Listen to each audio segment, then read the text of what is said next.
The clock on my computer screen glowed 11:47 p.m. when Alexander Grayson's voice cut through the silence of the empty floor. "Miss Miller, I need the Volkov contracts revised before morning." My fingers ached from 8 hours of typing. The muscles in my lower back had long since progressed from discomfort to a dull, persistent throb that radiated down to my ankles. Outside the floor-to-ceiling windows of Grayson Industries' executive floor, snow fell in thick, relentless sheets, transforming Manhattan into a blur of white and shadow. It was Christmas Eve. I'd watched the last of the staff leave 3 hours ago, their cheerful Merry Christmas echoing down the marble hallways as they rushed toward families, parties, warmth. I'd smiled and waved, my fingers already reaching for the next file Alexander had marked urgent, trying not to think about the studio apartment waiting for me. Empty. Cold. Just me and the Chinese takeout menu I kept pinned to my fridge. "Of course, Mr. Grayson," I said, my voice steady despite the exhaustion weighing on every syllable. 22 months as Alexander Grayson's personal secretary had taught me many things. The most important, never show weakness, never complain, never give him a reason to notice that underneath the efficient exterior, I was just a 22-year-old girl who sometimes cried in the bathroom and ate lunch alone at her desk. I pulled up the contracts, my eyes burning as I scanned the dense legal language. Alexander didn't celebrate Christmas. Didn't celebrate anything, really. Thanksgiving had passed with him in the office until midnight. New Year's would be the same. To him, holidays were inconveniences, disruptions to the steady rhythm of business and power that defined his existence. The scent of his cologne drifted from his office, something expensive with notes of cedar and smoke. I'd learned to recognize it, the way it announced his presence before he spoke. Learned to brace myself for the impact of his attention, brief and burning as a match strike. Through his open door, I could see him at his desk, jacket discarded, shirt sleeves rolled to reveal forearms corded with muscle.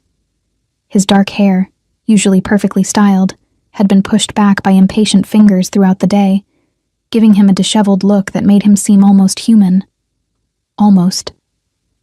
Alexander Grayson was 34, though sometimes his eyes looked centuries old. Founder and CEO of Grayson Industries, his legitimate empire included real estate, shipping, and technology investments worth billions. But I wasn't naive. I'd worked for him long enough to recognize the meetings that didn't appear on any calendar, the phone calls taken in Italian with the door firmly closed, the men who visited wearing expensive suits that couldn't quite hide the violence in their eyes. My boss was a mob boss, and I was complicit in whatever darkness he orchestrated, filing his papers and scheduling his meetings and pretending I didn't understand what "handle the situation" really meant. The contract swam before my eyes. I blinked hard, forcing focus. Section 3. 7 needed revision. The delivery terms were too vague, leaving room for interpretation that could cost millions, or lives. With Alexander, it was sometimes hard to tell which he valued more. "Miss Miller," his voice again, closer now. I looked up to find him standing at my desk, those storm-gray eyes studying me with an intensity that made my breath catch. "You look exhausted." "I'm fine, Mr. Grayson." The lie came easily. I'd been telling it for months. His jaw tightened, a muscle jumping beneath the dark stubble that shadowed his face. He never shaved on long work days, and something about that imperfection made him more dangerous, more real. "When did you last eat?" I tried to remember. Breakfast had been coffee. Lunch had been more coffee. "I'm not hungry." Liar. But there was no heat in the word, just a flat statement of fact. He moved to the window, hands shoved in his pockets, shoulders tight with tension he never fully released. "You should have left hours ago. It's Christmas Eve. You're still here. I don't have anywhere else to be." The admission was quiet, almost lost beneath the howl of wind against glass. "But you must. Family waiting? Friends?" My throat tightened. "No, sir. No one waiting." He turned then, studying me with those eyes that saw too much, No one? My parents died when I was 19. Car accident. I don't know why I told him. In nearly 2 years, we'd barely exchanged words that weren't about work. But something about the late hour, the empty building, the snow falling like the world was being erased, made honesty easier than pretense. I don't really have anyone. Something shifted in his expression, too quick to identify. I see. We stood in silence, the only sound the soft hum of computers and the storm outside. Finally, he exhaled sharply. Finish the contracts, then go home. That's an order. Yes, sir. He returned to his office, but I felt his attention on me even through the wall, a weight I'd grown accustomed to carrying. I worked faster, fingers flying across the keyboard, making the necessary changes while my body screamed for rest. By the time I saved the final revision, it was 12:23 a.m. Christmas Day. Merry Christmas to me. I gathered my things, my movements mechanical with exhaustion. My coat was thin, bought secondhand 3 years ago when I'd first moved to New York with dreams of making it as a writer. That dream had died somewhere between unpaid internships and mounting student loans. Now I filed papers for a man who probably had people killed and told myself it was fine because the salary was good. The elevator ride down felt endless. The lobby was deserted, just the night security guard who nodded as I passed. Outside, the storm had intensified. Snow fell so thick I could barely see across the street. The cold hit me like a physical blow, stealing my breath, seeping through my inadequate coat to the bones beneath. I pulled out my phone, fingers already numb. No Ubers available, no taxis. Of course not. It was Christmas Eve in a blizzard. Anyone with sense was home, warm, safe. My apartment was 15 blocks away. I'd walked it before in better weather. How much worse could a snowstorm be? 10 minutes later, I had my answer. Much worse.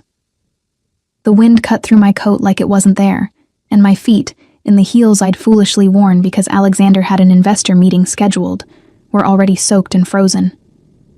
Each step was agony, my body shaking so violently I had to stop every few yards to catch my breath. Stupid. This was so stupid. I should have stayed in the lobby. Should have asked the security guard to call someone. Should have done anything except decide to walk home in a blizzard because I was too proud to admit I needed help. The street was deserted. Just me and the snow and the terrible realization that I might actually freeze to death on Christmas morning because I was too stubborn to ask my mob boss for a ride. I didn't hear the car pull up beside me over the howl of the wind. Didn't realize anyone was there until a hand gripped my arm, spinning me around. Alexander Grayson stared down at me, his face a mask of fury barely contained. What the hell are you doing? Walking home, I managed through chattering teeth. In this? He gestured at the storm with his free hand, the other still gripping my arm like he thought I might blow away if he let go. Are you insane? He couldn't get a R ride. Something dangerous flashed in his eyes. Without another word, he steered me toward the black SUV idling at the curb, its hazard lights blinking orange in the whiteout conditions. He opened the back door and practically pushed me inside, following close behind. The heat hit me immediately, so intense after the cold that it hurt. I couldn't stop shaking, my whole body convulsing as Alexander barked orders at his driver. Marcus, take us to Miss Miller's address. Don't need, I started to protest. That wasn't a request. His voice was cold enough to match the storm outside. He shrugged out of his own coat, heavy wool and cashmere, and wrapped it around my shoulders. It smelled like him. Cedar and smoke and something uniquely Alexander. What's your address? I gave it, my voice small and defeated. The shaking wouldn't stop. If anything, it was getting worse as my body began to thaw in the car's warmth. Alexander watched me with an expression I couldn't decipher, his jaw tight, his hands clenched into fists on his thighs like he was physically restraining himself from something.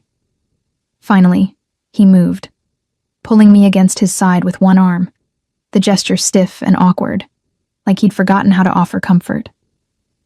Relax, he said gruffly. You're going into shock. Your body needs warmth. I should have pulled away. Should have maintained the professional distance we'd carefully preserved for 2 years. But I was so cold, and he was so warm, and for just a moment, I let myself lean into the solid strength of him. We rode in silence through the empty streets.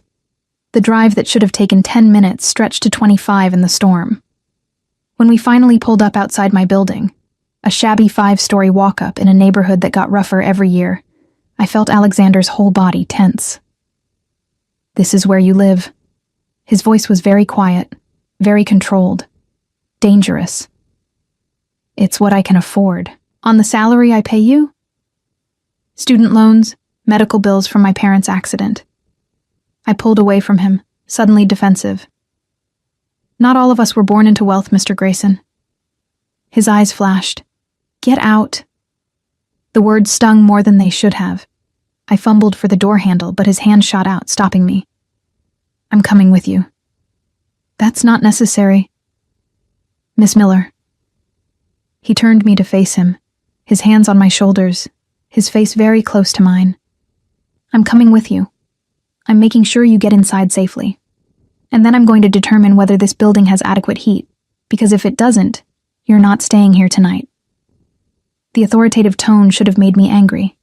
Instead, I felt something warm unfurl in my chest, something dangerous and entirely inappropriate.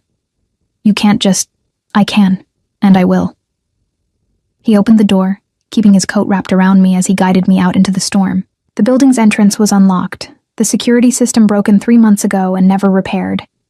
We climbed 5 flights of stairs, my legs trembling with exhaustion and cold. Alexander stayed close behind me, his hand hovering near my back like he expected me to collapse. My studio apartment was exactly as I'd left it that morning. Small, clean, sparse.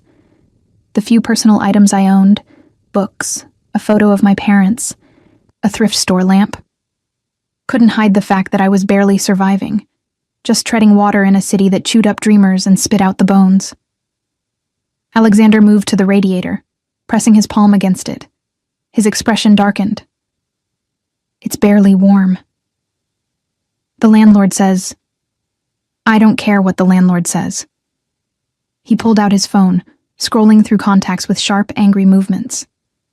"This is unacceptable. Mr. Grayson, please." I was shaking again, but this time from something other than cold. From the mortification of him seeing how I lived. From the exhaustion of pretending to be okay when I was so very not okay. "It's fine. I'm fine. You can go now." He looked up from his phone, really looked at me, and I watched his anger shift into something else, something that made my breath catch and my heart stutter. "You're not fine," he said quietly, crossing to me in 3 long strides. His hand came up to my forehead, and I felt the heat of his palm against my frozen skin. "You're burning up." I blinked, suddenly aware of the fever I'd been ignoring for days, the ache in my bones that wasn't just from exhaustion, the way my thoughts felt fuzzy and distant. "I just need sleep." The room tilted suddenly, Alexander's face swimming in my vision. I felt his arms catch me before I hit the floor, felt him lift me like I weighed nothing, heard him cursing in Italian as he carried me to my narrow bed. "Foolish girl," he muttered, his accent thickening with emotion. "Why didn't you tell me you were sick?" "Couldn't miss work," I mumbled, consciousness slipping away like water through my fingers. "Too important." The last thing I heard before darkness claimed me was Alexander's voice, soft and terrible with something that might have been fear. "You're the important one, Audrey. God help me. You're the only important one." And then there was nothing but warmth and darkness, and the distant sense of strong arms holding me close, keeping me safe, refusing to let go. I woke to unfamiliar warmth and the scent of something cooking. For a moment, disoriented, I thought I was dreaming. Then reality crashed back. The storm, Alexander finding me, collapsing in my own apartment. I sat up too quickly, my head spinning, and realized I was no longer in my day-old work clothes. Someone had changed me into my own pajamas, soft cotton pants, and a worn NYU t-shirt. The mortification of that realization made heat flood my cheeks. "You're awake." Alexander's voice came from my tiny kitchenette. I turned to find him standing at my ancient stove, still in his dress shirt and trousers from yesterday, though the shirt was rumpled now, sleeves rolled up, top buttons undone. He looked exhausted. Dark circles under his eyes, stubble shadowing his jaw. He looked human in a way I'd never seen before. "What time is it?" My voice came out rough, throat raw. 2 in the afternoon, Christmas Day. He brought me a glass of water, sitting on the edge of my bed with careful distance between us. "Drink." I obeyed, the cool liquid soothing my parched throat. "You stayed?" "Your fever spiked to 103 around 3 this morning. I wasn't leaving you alone." He said it matter-of-factly, like spending Christmas Eve caring for his sick secretary was perfectly normal behavior. "I called a doctor I trust. He came, examined you, left antibiotics and fever reducers. You have pneumonia, Miss Miller. Early stages, but it could have been serious if left untreated." Pneumonia. The word settled over me with dull recognition. I'd felt wrong for days, but kept pushing through, kept showing up, kept pretending because that's what I did. That's who I'd had to become to survive. "I'm sorry," I whispered, "for the trouble." Something dangerous flashed in his eyes. "Don't apologize for being human, Audrey." The use of my first name shocked me into silence. In 22 months, he'd never once called me anything but Miss Miller. Hearing my name in his deep voice, rough with exhaustion and something else I couldn't identify, made my chest tight. "I made soup," he continued, standing and moving back to the kitchenette. "Nothing fancy. The doctor said you needed liquids and rest." He paused, his back to me. "I also called your landlord. Threatened to have the building condemned if he didn't fix the heating system immediately. He's sending someone today." "You didn't have to—" "Yes, I did."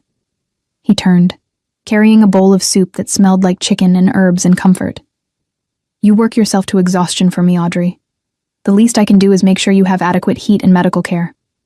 He set the bowl on my nightstand, then met my eyes. "The very least." There was something raw in his expression, something vulnerable that I'd never seen in the controlled mask he wore at the office. This wasn't Alexander Grayson, mob boss and billionaire CEO. This was just a man who'd spent Christmas Eve caring for someone who mattered to him, though neither of us dared say it aloud. "Thank you," I said softly, "for staying, for the doctor, for everything." He nodded once, sharp and dismissive, uncomfortable with gratitude. "Eat, then more medicine. The doctor said you need to rest for at least 3 days before even thinking about returning to work." "But the Volkov contracts can wait." His voice was firm. "Nothing is worth your health, Audrey. Nothing." I ate the soup slowly, hyper-aware of him moving around my tiny apartment, tidying things that didn't need tidying, his presence too large for the small space. When I finished, he handed me pills and more water, watching to make sure I swallowed them. "Sleep," he ordered. "I'll be here." "You can't stay here all day. It's Christmas. You must have somewhere. I told you last night. I don't have anywhere else to be." The admission was quiet, almost lost beneath the sound of my ancient radiator clanking to life. The landlord had actually sent someone. My family is gone. My father died 5 years ago. My mother the year before that. I have business associates, not friends. So no, Audrey, I have nowhere else to be except here, making sure you're safe. The loneliness in his words mirrored my own so perfectly it hurt. We were the same, I realized. Both orphaned, both alone, both pretending we were fine when we were slowly drowning in isolation. "Then stay," I heard myself say. "Please." Something shifted in his expression, softening the hard edges. "Sleep, Angel. I'll be right here." I drifted off to the sound of him settling into my one chair, to the knowledge that for the first time in 3 years, I wasn't spending Christmas alone. And neither was he. When I woke again, it was dark outside, the apartment lit only by my small lamp. Alexander sat in the chair, his laptop open, working even now. But the moment I stirred, his attention shifted to me completely. "How are you feeling?" "Better."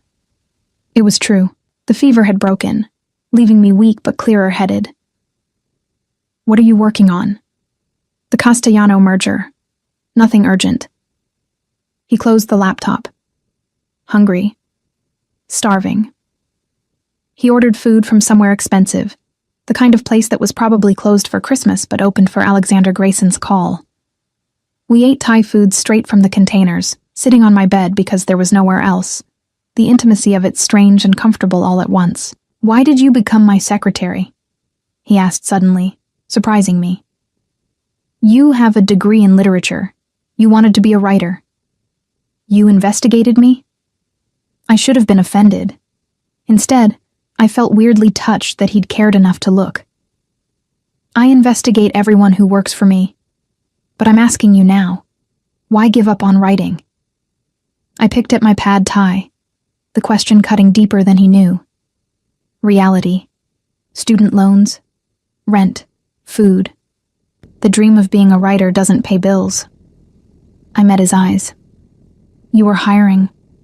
The salary was more than I'd ever made. I told myself it was temporary, just until I saved enough to pursue writing again. That was 22 months ago. "You still write?" "Sometimes. Late at night when I can't sleep. Nothing good. Nothing I'd show anyone." I laughed bitterly. "Turns out I'm better at filing your contracts than creating anything worthwhile." "I doubt that." His voice was quiet, certain. "Show me something. Anything you've written." "Why?" "Because I want to see who you are when you're not being my perfect, efficient secretary. I want to see the real Audrey Miller." The request terrified me more than anything he could have demanded in the office. But maybe it was the fever, or the exhaustion, or the fact that he'd spent Christmas caring for me when he had no obligation to do so. Maybe it was the loneliness I saw reflected in his eyes, the recognition of a kindred spirit. Whatever the reason, I found myself reaching for my laptop, pulling up a file I'd never shown anyone. It was a short story, only 3,000 words, about a girl who fell in love with a monster and discovered he was more human than the people who'd called themselves her friends.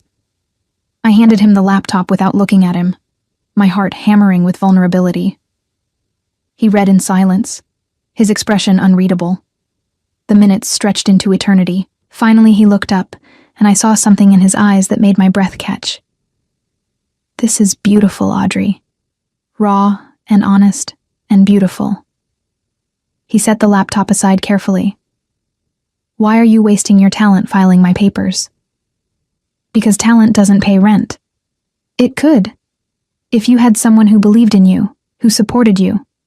He leaned forward, his elbows on his knees, his gray eyes intense.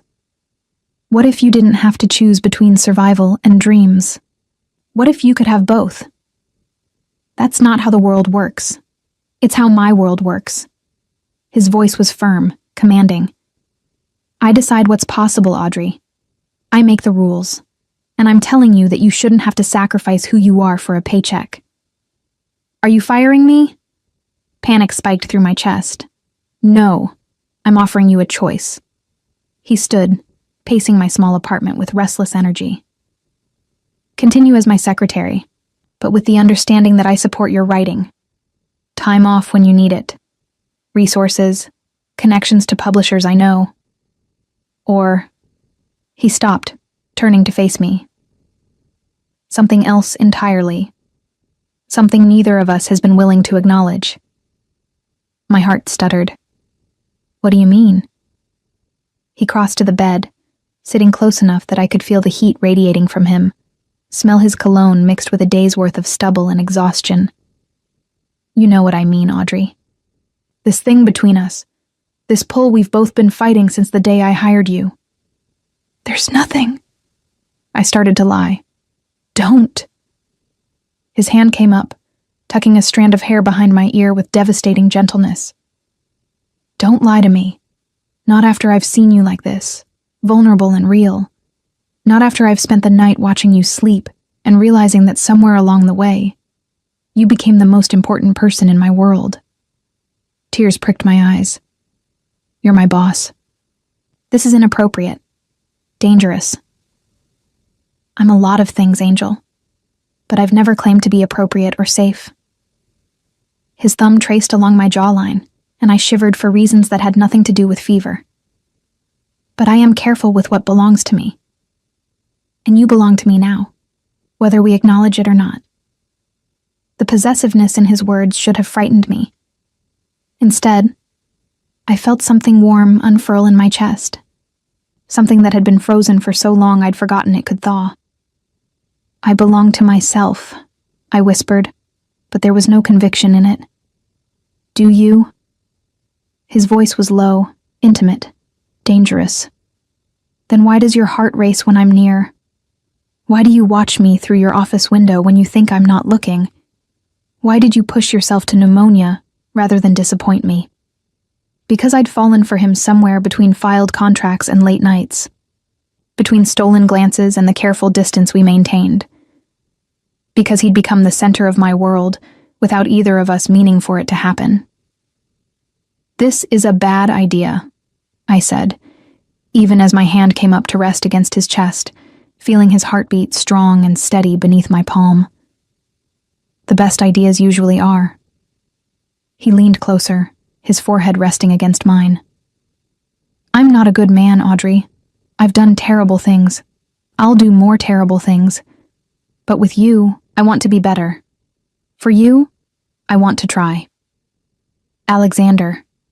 His name on my lips, not Mr. Grayson, felt like crossing a line we could never uncross.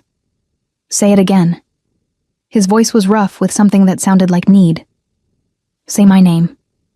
Alexander. And then his lips were on mine, gentle despite the hunger I felt coiled in his body, careful like I was something precious and breakable. I kissed him back with 2 years of suppressed longing. With every late night I'd watched him work and wanted to smooth away the tension in his shoulders. With every moment I'd pretended he was just my boss when he'd become so much more.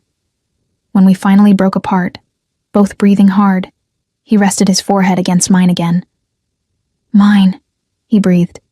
Tell me you're mine, Audrey. This is insane. We work together. You're my boss. This could ruin everything. Or it could save us both. His hands framed my face with devastating tenderness. I haven't felt alive in years, Audrey. Not since my father died, and I inherited an empire built on blood and fear. But you make me feel human again. You make me want to be human again. I'm afraid, I admitted, of this, of you, of how much I already feel for you when I barely know you. Then let me fix that. Let me show you who I am beneath the power and the violence. Let me prove I can be the man you deserve. He pressed a kiss to my forehead, achingly gentle. Just give me a chance, Angel. That's all I'm asking. Against every logical thought in my head, against every self-preservation instinct I possessed, I heard myself whisper, okay. His smile was slow and devastating and full of promises that terrified and thrilled me in equal measure. Okay, he echoed. And as he pulled me carefully into his arms, mindful of my illness, holding me like I was the most valuable thing in his empire, I realized that everything had just changed. The careful distance we'd maintained had shattered, and there was no going back to what we were before. We'd crossed the line from boss and secretary into something infinitely more dangerous and necessary, and God help me, I didn't want to go back. 3 days later, I returned to work against the doctor's orders and Alexander's explicit instructions. I'd spent those days in my apartment with Alexander, checking in constantly. Texts, calls, surprise visits with food from restaurants I couldn't pronounce. Each interaction chipped away at the careful walls I'd built around my heart. But I couldn't hide forever, and I needed to prove that what happened Christmas Eve hadn't changed my ability to do my job. The moment I stepped off the elevator onto the executive floor, I felt the shift. Heads turned.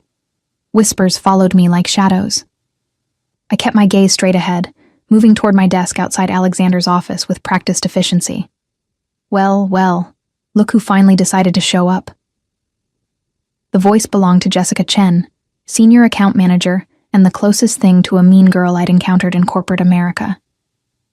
She perched on the edge of my desk, her perfectly manicured nails tapping against the wood. "We heard you had quite the Christmas." I set down my bag, meeting her calculating gaze. I was sick. Mr. Grayson was kind enough to ensure I received medical attention. Is that what we're calling it? Her smile was razor sharp. Spending the night in your apartment? Very hands-on medical attention. My blood ran cold. How did you? The driver talks. The doorman talks. Everyone talks, Audrey. She leaned closer, her voice dropping to a stage whisper that carried to the 3 other assistants pretending not to listen. You think you're special? You think you're the first secretary to catch Alexander Grayson's eye? Please, you're just the latest. The words hit like physical blows, but I forced my expression to remain neutral. If you're finished, I have work to do. Just friendly advice. She stood, smoothing her designer skirt. Alexander Grayson doesn't do relationships. He does acquisitions, and when he's done with you, you'll be just another name on a very long list. She walked away, heels clicking against marble, leaving poison in her wake. I sank into my chair, hands trembling as I powered on my computer. Was she right? Was I just another conquest, a temporary distraction for a man who collected and discarded women like expensive watches? Miss Miller. Alexander's voice made me look up. He stood in his doorway, impeccable in a navy suit, his gray eyes sharp as they took in my pale face. My office. Now. I followed on unsteady legs, hyper-aware of the eyes tracking our movement. He closed the door behind us, the click of the lock seeming unnaturally loud. You shouldn't be here. His voice was controlled, but I heard the anger beneath it. The doctor said 5 days minimum. I'm fine. You're still recovering from pneumonia. He crossed to me in 3 long strides, his hand coming to my forehead in a gesture that was becoming familiar. No fever, at least. But you're pale. Exhausted. I needed to work.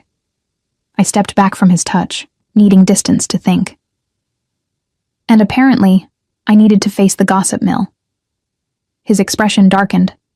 What gossip? Everyone knows you spent Christmas at my apartment. They're talking about us. I wrapped my arms around myself. Jessica Chen just informed me I'm your latest acquisition, implied there have been many before me. Something dangerous flashed in his eyes.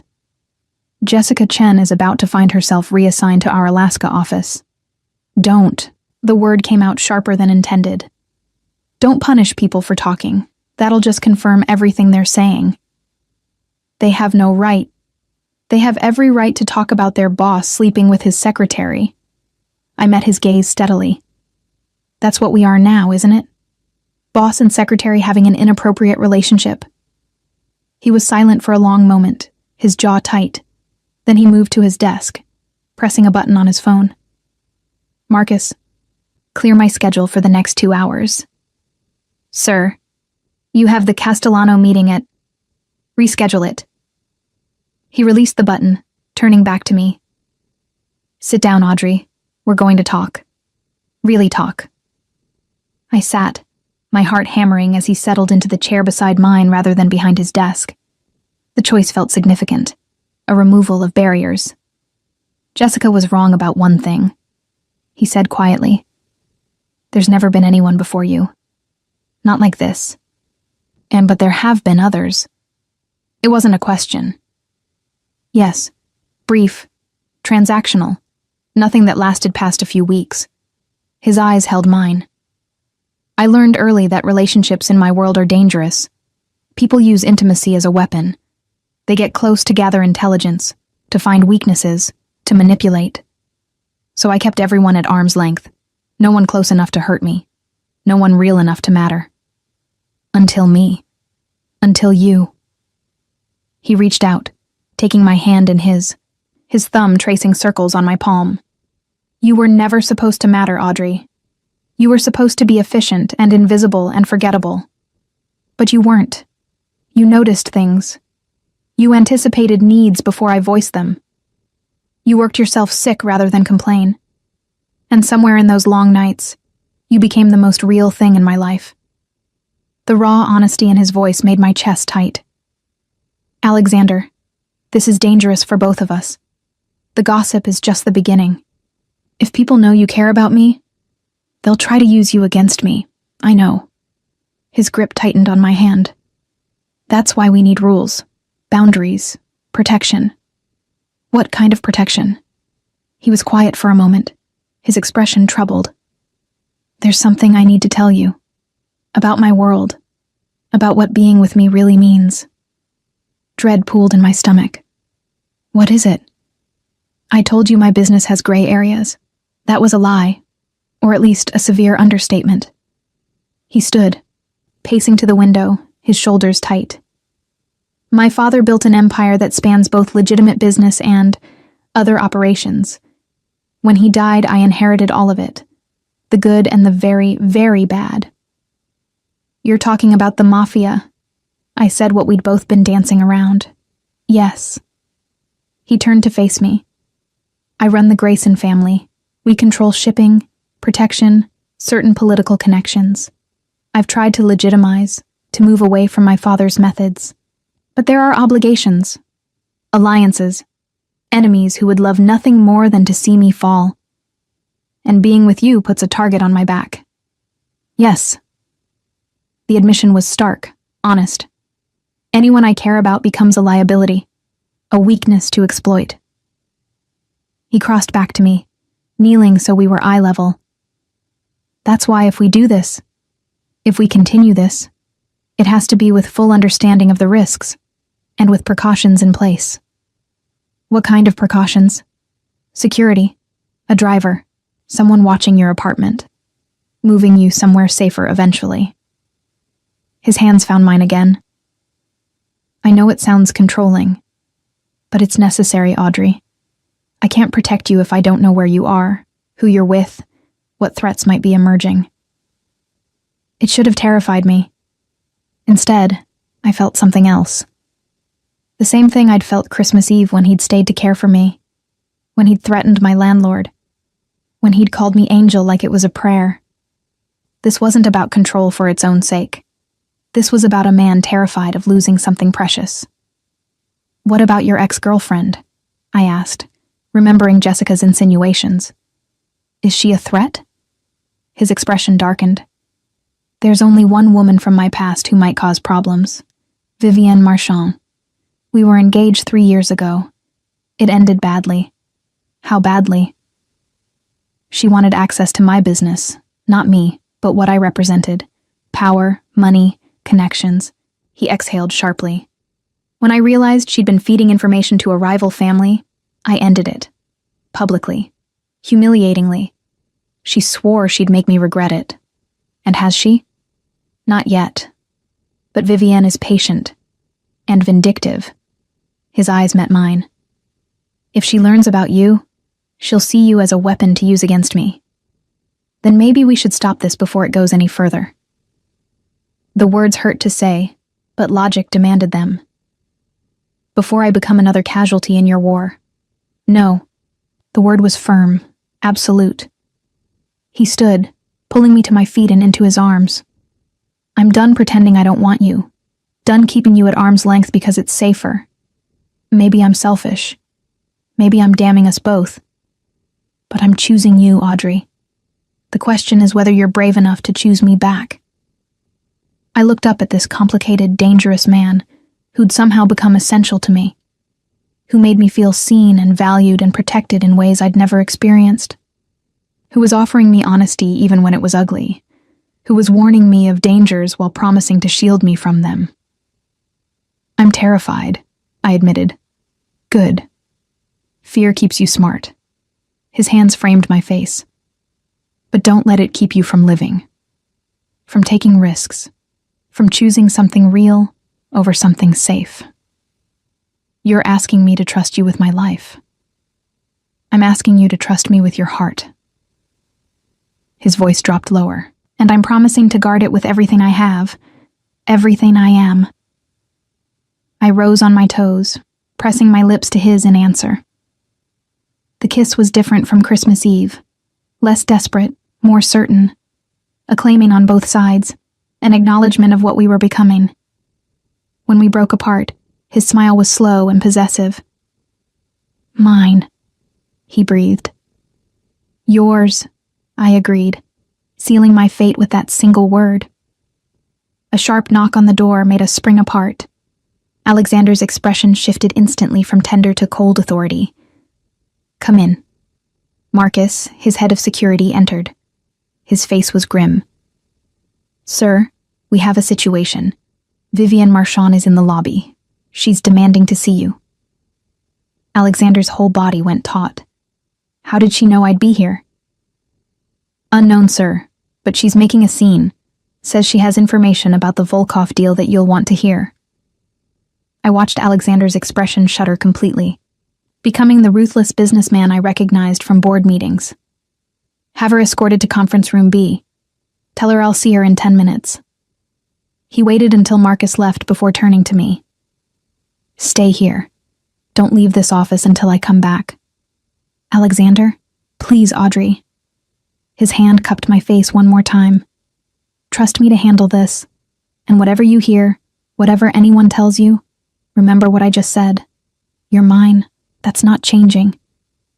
He left, and I was alone with my racing heart and the terrible certainty that this was just the beginning. The storm we'd weathered on Christmas Eve was nothing compared to what was coming, and I had no idea if we'd survive it. 20 minutes crawled by like hours. I tried to work, to focus on emails and spreadsheets, but my mind kept circling back to Alexander and Vivienne in that conference room. What was she telling him? What information did she have? And why did the thought of them alone together make my chest tight with something that felt dangerously like jealousy? When the office door finally opened, I looked up expecting Alexander. Instead, Vivienne Marchand glided in like she owned the place. She was stunning in the way only money and meticulous maintenance could achieve. Platinum blonde hair and a perfect chignon, a cream Chanel suit that probably cost more than 3 months of my salary, diamonds glittering at her throat and ears. She looked like she'd stepped from the pages of Vogue, all sharp edges and calculated perfection. So, you're the little secretary everyone's gossiping about. Her voice was cultured, dismissive, her blue eyes raking over me with undisguised contempt. How quaint. I stood, keeping my voice level. This is Mr. Grayson's private office. You shouldn't be here. And yet here I am. She moved closer, circling me like a predator assessing prey. Let me guess. You think you're special? You think Alexander actually cares about you? That's between Alexander and me. She laughed, the sound like breaking glass. Oh, sweetie, there is no you and Alexander. There's Alexander and his obsessions. And trust me, those obsessions never last. She stopped in front of me, close enough that I could smell her expensive perfume. I was where you are 3 years ago. The special one. The different one. He made me the same promises I'm sure he's made you. Protection. Devotion. Forever. Then you betrayed him. I met her gaze steadily. So clearly the situations aren't comparable. Her eyes flashed with anger. Is that what he told you? That I betrayed him? She shook her head, something almost like pity crossing her features. Alexander Grayson doesn't do relationships, little girl. He does acquisitions.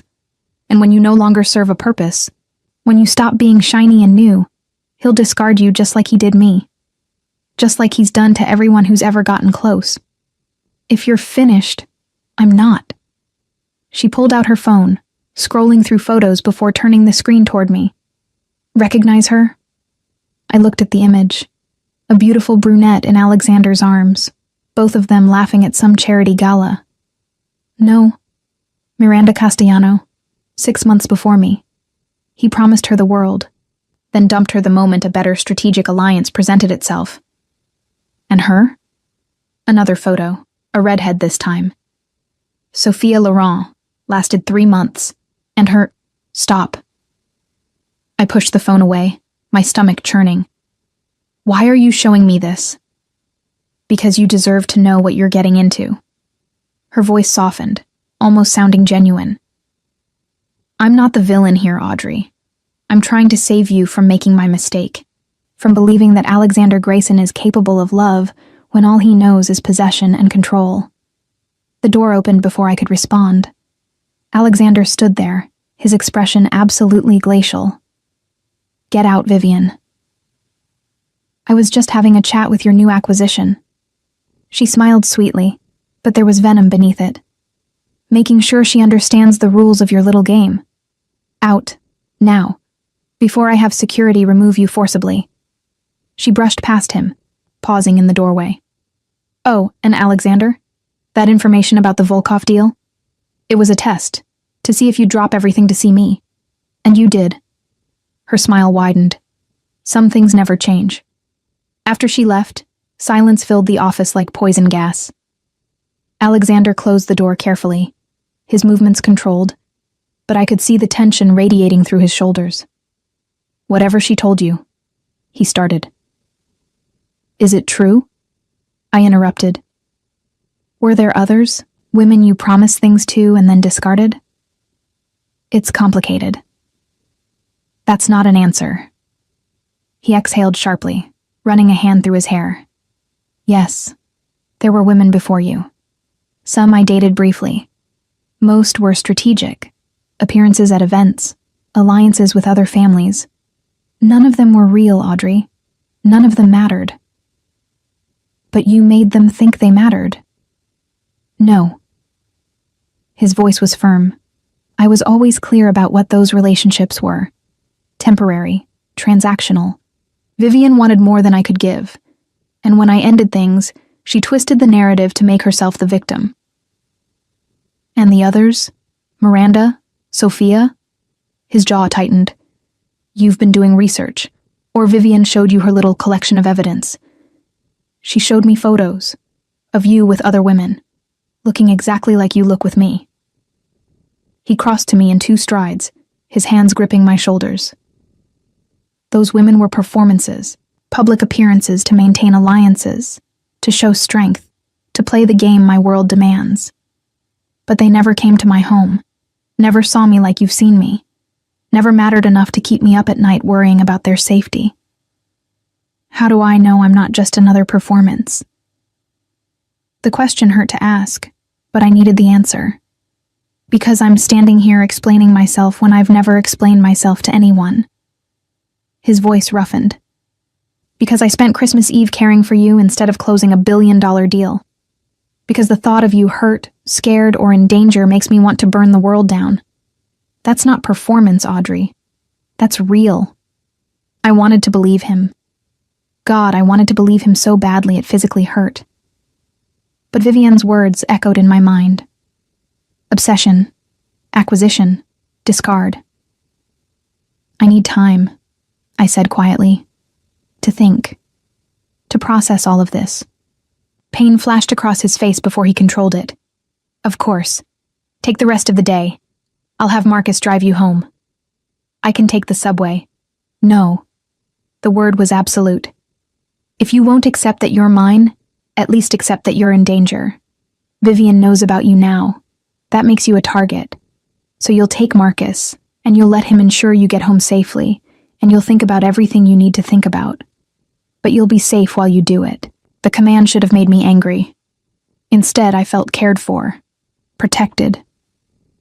Even as my mind spun with doubts, my heart recognized the truth in his actions. Okay, I agreed. He walked me to the elevator, his hand at the small of my back, a gesture of possession that half the office probably saw. I didn't care anymore.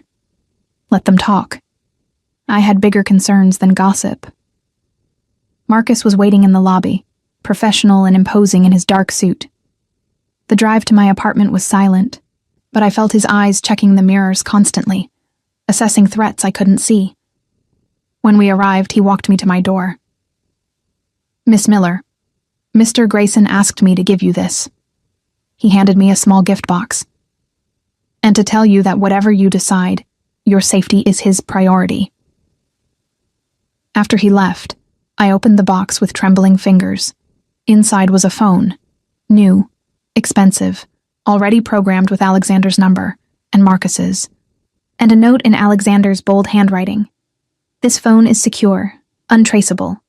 If you're ever in danger, use it. Day or night, I'll come for you. Not because you're mine, but because I'm yours.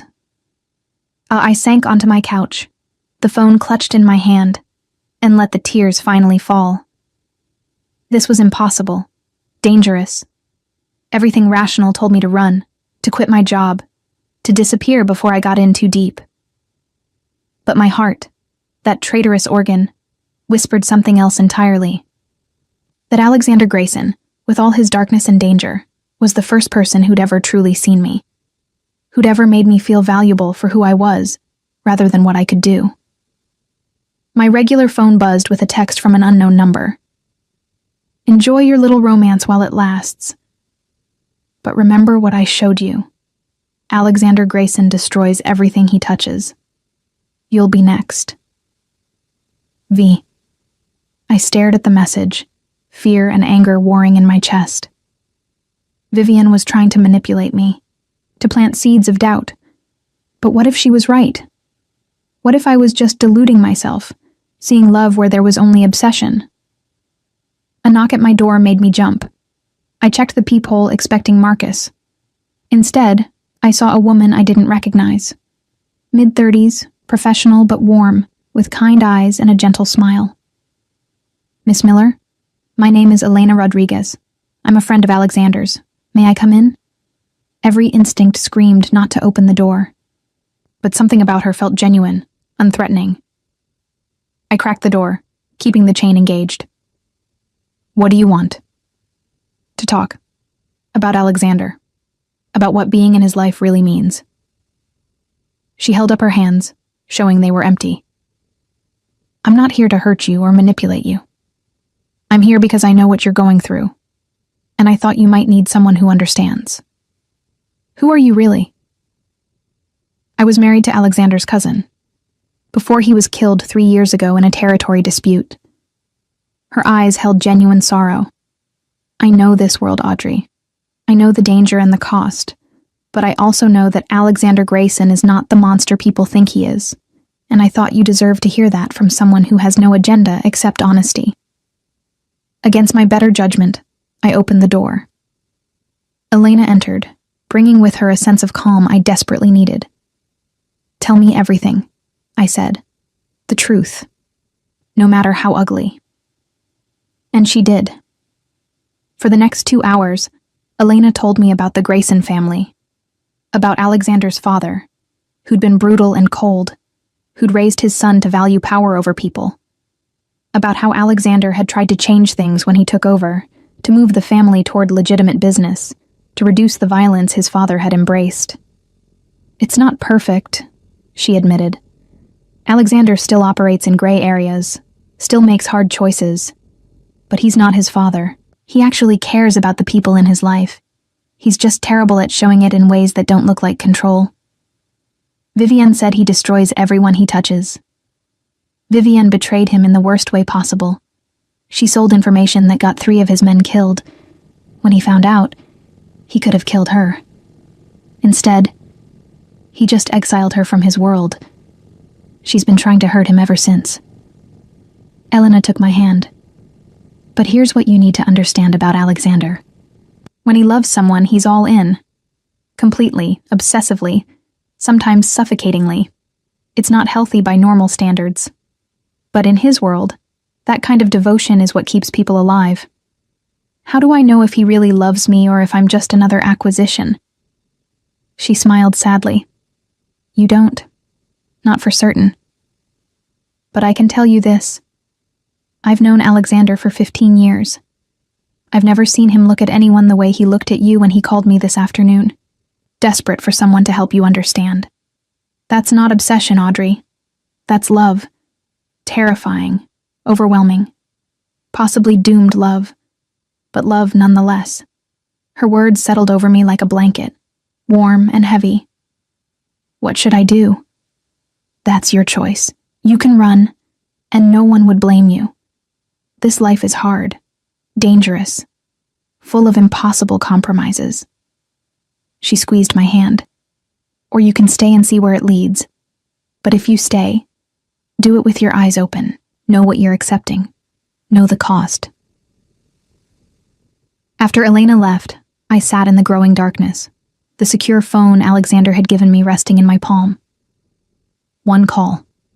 That's all it would take. One call, and he'd be here.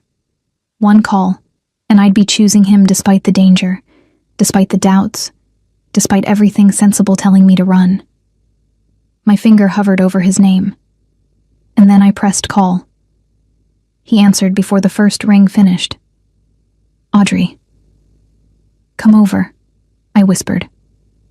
Please. I need to see you. I'm already on my way. Of course he was. Probably had been since I got home, waiting nearby in case I needed him. The thought should have felt invasive. Instead, it felt like safety.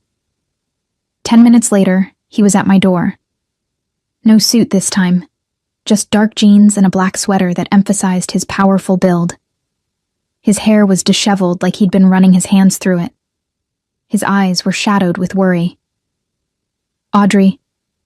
I pulled him inside and kissed him, cutting off whatever he'd planned to say. Kissed him with every ounce of fear and hope, and desperate need churning inside me. He responded instantly, his arms coming around me, holding me like I might disappear if he loosened his grip. When we finally broke apart, both breathing hard, I looked up at him and made my choice. I'm yours, I said simply. Completely, terrifyingly yours. But I need you to promise me something.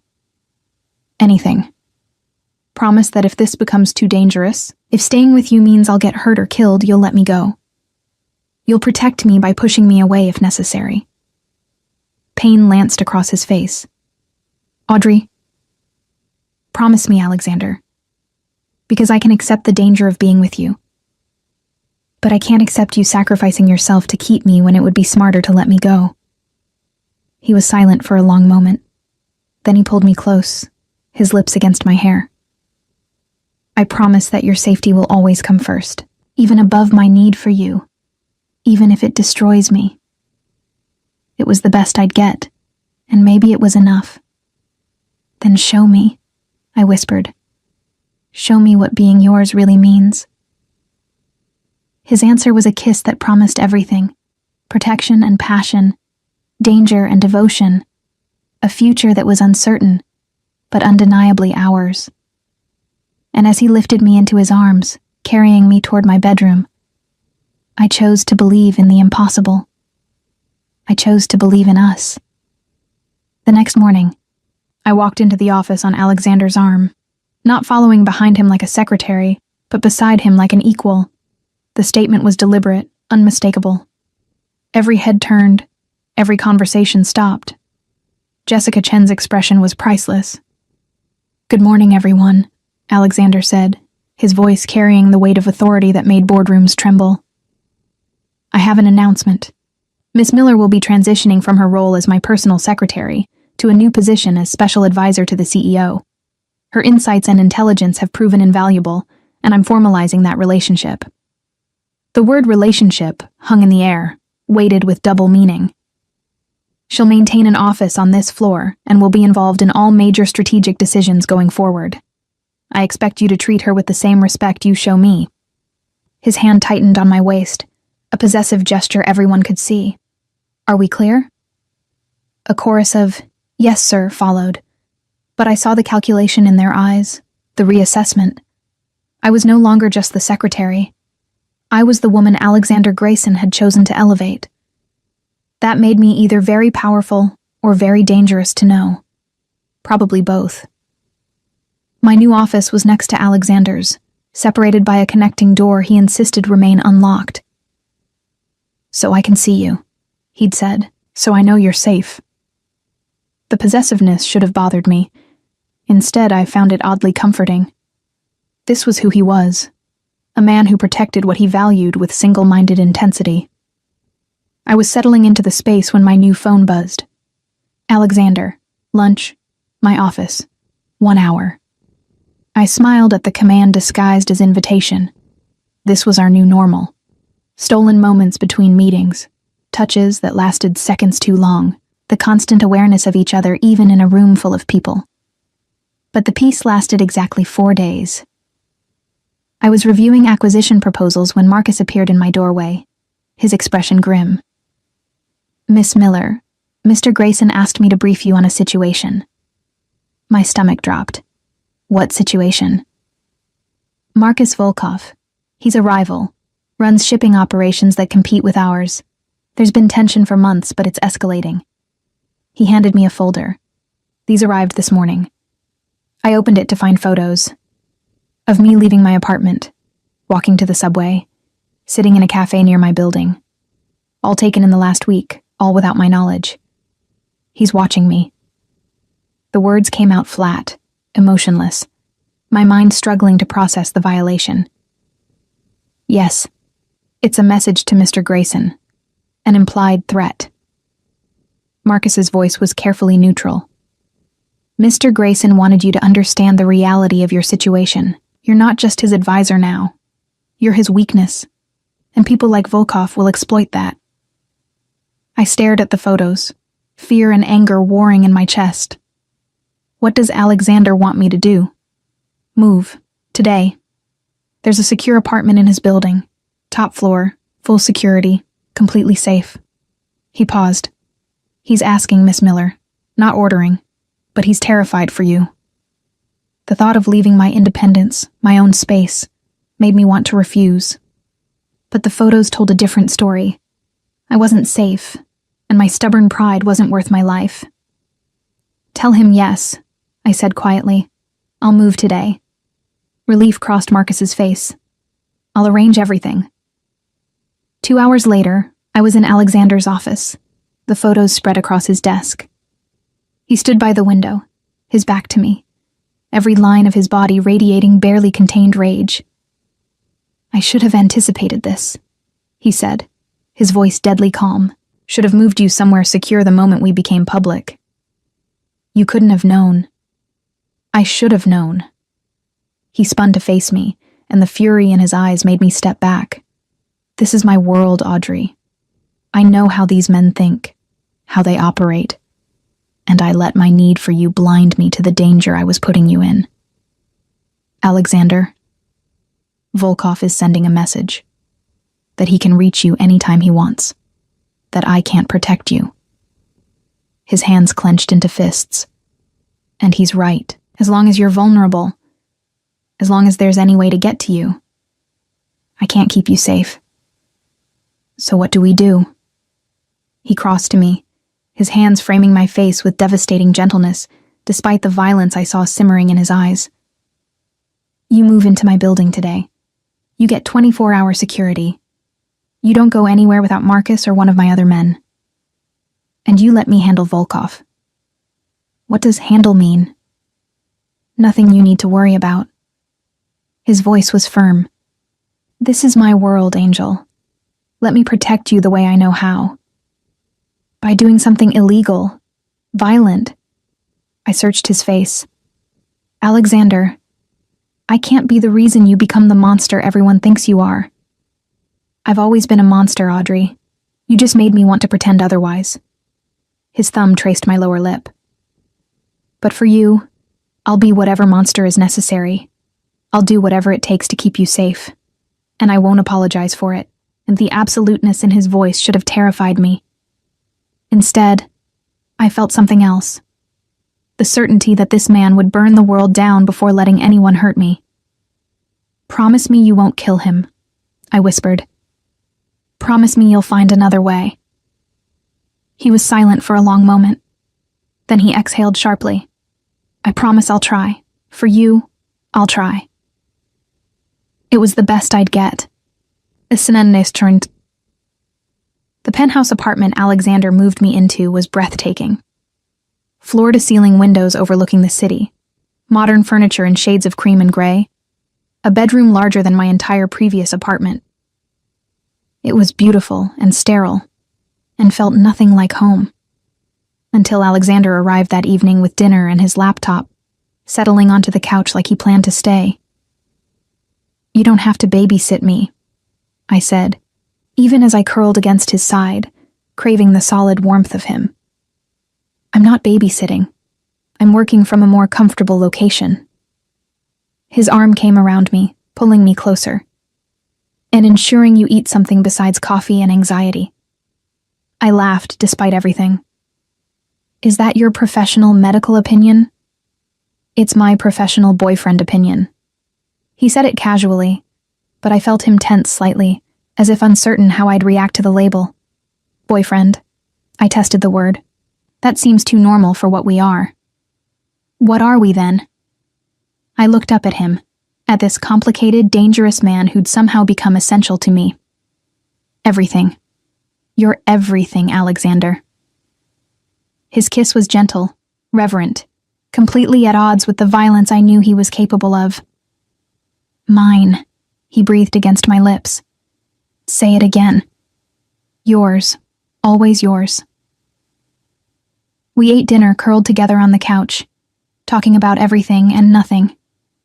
He told me about his childhood, about a father who'd valued power over love, about learning to hide emotions because they were weaknesses to exploit. I told him about my parents, about the loneliness of being orphaned young, about dreams deferred in favor of survival. "You're going to write again," he said suddenly. "Your novel. I want you to finish it." "I don't have time." "Make time. That's an order from your boss." His smile was slight but genuine. "I'm cutting your hours to 25 per week. The rest of the time, you write. And when it's finished, I'll ensure it gets published." "You can't just..." "I can, and I will." His voice was firm. "You're not sacrificing your dreams for me, Audrey. I won't allow it." The high-handedness should have annoyed me. Instead, I felt cherished, protected not just physically but in every way that mattered.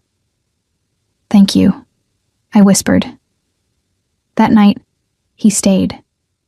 Not in the guest room, but with me, holding me through the darkness, his presence a shield against every fear that tried to creep in. 3 days later, I was in my office when Jessica appeared, her expression strangely subdued. "Audrey, can we talk?"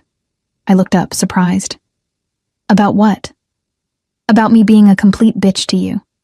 She closed the door, leaning against it. "I owe you an apology. Several, actually." "What brought this on?" "Alexander called me into his office this morning. Told me in very explicit terms that if I ever spoke to you with disrespect again, I'd be fired. Not reassigned. Fired. With a recommendation so scathing I'd never work in this city again." She exhaled sharply. "But he also told me something else. That you'd asked him not to punish anyone for gossiping about you two. That you'd defended me when he wanted to destroy my career." I hadn't known Alexander had followed through on his threat, or that he'd told Jessica about my intervention. "I was jealous," she admitted. "You came in as a secretary, and within 2 years, you had Alexander Grayson looking at you like you hung the moon. I've worked here for 5 years and he barely knows my name. Jessica, let me finish." She held up a hand. "I was wrong. About you being just another acquisition. About him getting bored. I see how he looks at you, Audrey. Like you're the only real thing in his world. That's not something he's ever felt before, and I'm genuinely sorry for trying to poison that because I was envious." The apology caught me off guard. "Thank you for saying that. Also, fair warning. Vivienne Marchand has been calling the office, trying to get meetings with various executives, asking questions about you." Her expression was serious. "I think she's building a case for something. I don't know what, but it's not good." Fear prickled down my spine. "Does Alexander know?" "I just came from his office. He knows." She paused at the door. "Be careful, Audrey. Vivienne is vindictive and connected, and she hates Alexander enough to destroy anyone he cares about." After she left, I sat in silence, processing everything. This was my life now. Threats from rivals, warnings from former enemies turned allies, constant vigilance against dangers I barely understood. But when Alexander appeared in my doorway an hour later, his eyes finding mine across the room with that intense focus that made my heart race, I knew it was worth it. Every danger, every complication, every impossible choice. He was worth it. And I was finally brave enough to fight for what we were building. Together, we'd face whatever came next, even if it destroyed us both. The attack came on a Tuesday. I was leaving the office late, Marcus at my side as always, when the black van pulled up. 3 men emerged, moving with military precision. Marcus shoved me behind him, his hand going for the gun at his waist, but they were faster. The first shot took him in the shoulder. He went down hard, and then hands were on me, dragging me toward the van despite my screaming, despite my fighting, despite everything. A cloth pressed over my mouth and nose, chemical sweetness. The world blurred, darkened, disappeared. I woke to darkness, and the smell of rust and mildew. My head pounded, my mouth tasted like copper, and my hands were bound behind me to a chair. Terror clawed up my throat as my eyes adjusted to the dim light filtering through a high, dirty window. I was in some kind of warehouse, empty, isolated, the kind of place where screams wouldn't carry. She's awake. A man's voice, accented. Russian. Footsteps echoed across concrete. Marcus Volkov emerged from the shadows, followed by 2 others. He was mid-50s, silver-haired, with cold eyes that assessed me like merchandise. Miss Miller. Finally, we meet. His smile was reptilian. I apologize for the dramatic introduction, but your boyfriend doesn't respond well to polite requests. What do you want? My voice came out steadier than I felt. The same thing everyone wants from Alexander Grayson. Compliance, cooperation. He circled me slowly. You see, your boyfriend has been interfering with my operations, stealing contracts, undercutting prices, making my life very difficult. I've tried reasoning with him, but Alexander is stubborn. So you kidnapped me. I borrowed you. He stopped in front of me. Temporarily. Just long enough to convince Alexander that continued interference will have consequences. Personal consequences. He'll kill you for this. Volkov laughed. Perhaps. But first he'll give me what I want. The shipping contracts in question. Control of the port operations. Several other concessions. He pulled out his phone. And to ensure his cooperation, I'm going to send him proof that I have you, that I can do whatever I want to you unless he complies. Fear turned to ice in my veins. Don't. His hand shot out, gripping my face hard enough to bruise. You don't give orders here, little girl. You're nothing but a bargaining chip. A weakness in Alexander Grayson's armor that I'm going to exploit until he breaks. He positioned his phone, taking photos of me bound and terrified. Each click felt like a violation, a weapon being forged to hurt Alexander. Perfect. He'll hate seeing you like this, helpless, afraid. Volkov's smile widened. And if he doesn't give me what I want within 6 hours, I'll send him pictures of what happens to pretty girls who fall for dangerous men. He left me alone in the dark, bound and shaking, my mind racing through possibilities. Alexander would come. I knew that with absolute certainty. But would he come in time? And what would he do when he found me? What monster would I unleash by being his weakness? I lost track of time in the darkness. Could have been hours or minutes, my fear distorting perception. Then I heard it. Gunfire. Distant at first, then closer. Shouts, more shots. The sounds of violence I'd been sheltered from suddenly erupting around me. The warehouse door exploded inward. Alexander stood silhouetted in the opening, flanked by Marcus, alive despite being shot, and a dozen other men. He was in all black, a gun in his hand, his face a mask of controlled fury that made him look like the vengeful god he was in this world. His eyes found me across the space, and something in his expression shattered. The control cracked, revealing the terror beneath. Audrey. My name was a prayer and a curse on his lips. Volkov appeared from behind me, his own gun suddenly pressed to my temple. Stop right there, Grayson, or I blow her pretty brains across this concrete. Alexander froze. Every man with him froze. The air itself seemed to freeze, charged with potential violence. Let her go, Marcus. Alexander's voice was deadly calm. This is between you and me. She's innocent. She stopped being innocent the moment she spread her legs for you. Volkov's cruel words made Alexander's gun hand tighten. You want her back? You give me everything I asked for. The contracts, the ports, full control of the eastern shipping lanes. Done. Alexander didn't hesitate. It's yours. All of it. Just let her go. Alexander, no. I started, but Volkov's gun pressed harder against my skull. And you step down as head of the Grayson family. Transfer power to someone I choose. Silence. This was more than business. This was everything. Alexander's entire empire, his legacy, his identity. All of it, for me. Done, Alexander said again, his voice flat. I'll draw up the papers tonight, but I deliver them personally, and you let her walk out of here now, unharmed. Volkov laughed. You'd give up everything? For one woman? Your father would be ashamed. My father is dead, and I'm choosing her. Alexander's eyes met mine across the distance, and I saw everything in that gaze. Love, devotion, a willingness to burn his entire world down if it meant keeping me safe. I'm always choosing her. The words broke something in me. This man, this dangerous, powerful man, was offering to sacrifice everything for me. Not because he had to, but because I mattered more than power, more than legacy, more than anything. How touching, Volkov sneered. But I think... He didn't finish. Alexander moved with inhuman speed, his shot perfectly placed.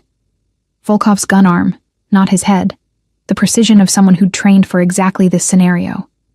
Volkov screamed, his gun falling, and I threw myself sideways out of the chair, my bound hands making me crash hard against the concrete. Then Alexander's men were everywhere, securing Volkov and his associates with brutal efficiency. And Alexander was there, cutting my bonds with a knife that appeared from nowhere, pulling me into his arms with a desperation that stole my breath. You're okay. You're okay. You're okay. He repeated it like a mantra, his hands running over me, checking for injuries, his whole body shaking with adrenaline and fear. God, Audrey, I thought... I'm fine.